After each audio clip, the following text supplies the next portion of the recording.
俾多2個人幫手去整啲燭啦、蠟燭啦。師傅呢條係結界，係，我哋攔咗佢咧，一個保護線嚟。其實我哋真係用道家啲捆仙索嘅方式咧，但我哋係俾鬼咧，即係話俾靈界唔好俾佢越過呢條線咁解嘅。作為一名常年與詭異現象打交道嘅師傅，我曾參與過無數次詭異事件嘅調查與處理。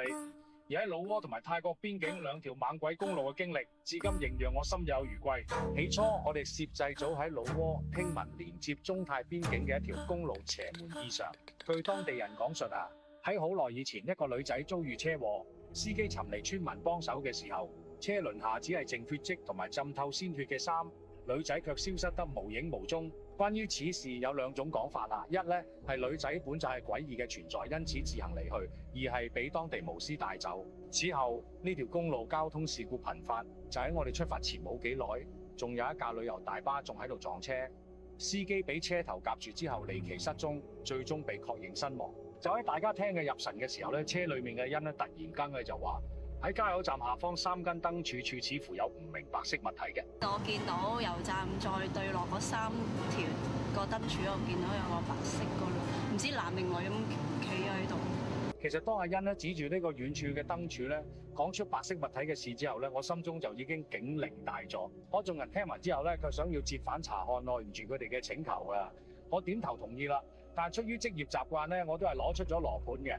結果羅盤上面嘅指針咧，如風咗般飛速旋轉，幾乎要衝破盤面。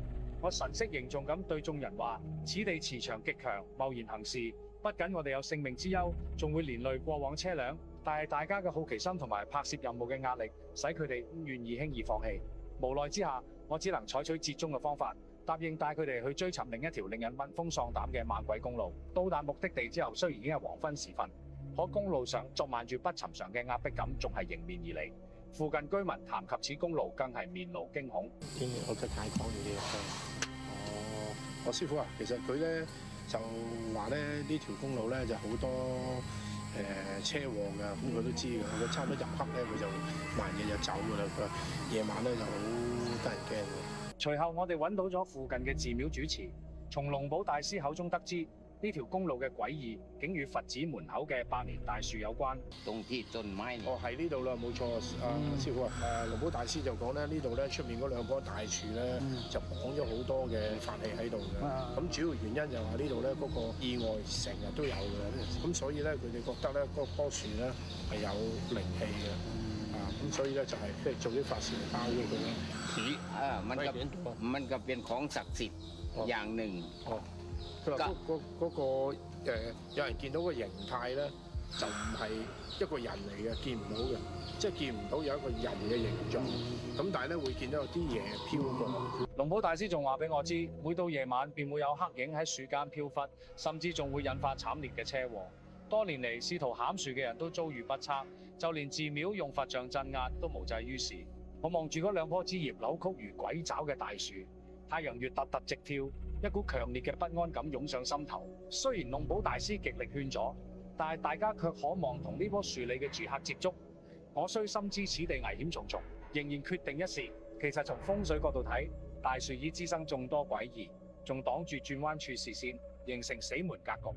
從現實角度講，我哋喺路邊活動，極易引發交通事故。但係大家熱情高漲，我只好制定周密計劃，喺4棵樹下擺放鮮花、香燭，用類似道家捆仙索嘅方法設置界限，防止靈界之物越界。俾多2個人幫手去整啲燭啦、蠟燭啦。師傅呢條係結界，係，我哋攔咗佢咧，一個保護線嚟。其實我哋真係用道家啲捆仙索嘅方式咧，但我哋係俾鬼咧，即係話俾靈界唔好俾佢越過呢條線咁解嘅。阿 Ben，幫佢拆地氈先。阿 Ben，行翻入嚟個圈嗰度開始拆。就喺一切準備就緒嘅時候咧，阿笨突然神情呆滯，無視眾人勸阻，走向危險區域。我大喊阻止，佢卻毫無反應。我意識到呢個係磁場干擾，屏蔽咗聲音，於是急忙將佢拉翻安全區域。你個頭已經痛晒啦，係嘛？嗱，企都企唔到，企翻入邊，即刻企翻入去入邊，剩翻嗰2支等我嚟放。同你講啦，叫你唔好行出去啦。佢同埋咧，聽，我哋成排人要你喎。我都聽唔到你哋講頭先。因為呢度咧音界嘢而家好重，因為呢條煙你太重啊，佢係門閉俾你唔聽到啊。行到咁遠上嚟一路再上嗰轉彎咪好危險㗎嗰度。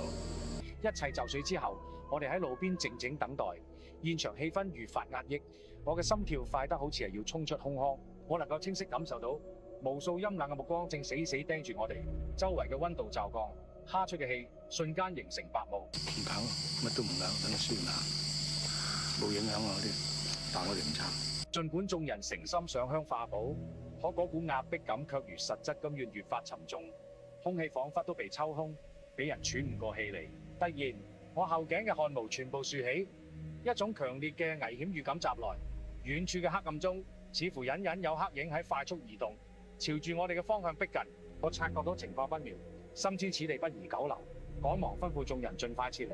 雖然未能夠確切捕捉到詭異現象，但係嗰兩條公路上充滿嘅詭異氣息、難以解釋嘅反常狀況，時刻提醒住我，呢度嘅奧秘與危險遠超常人想像。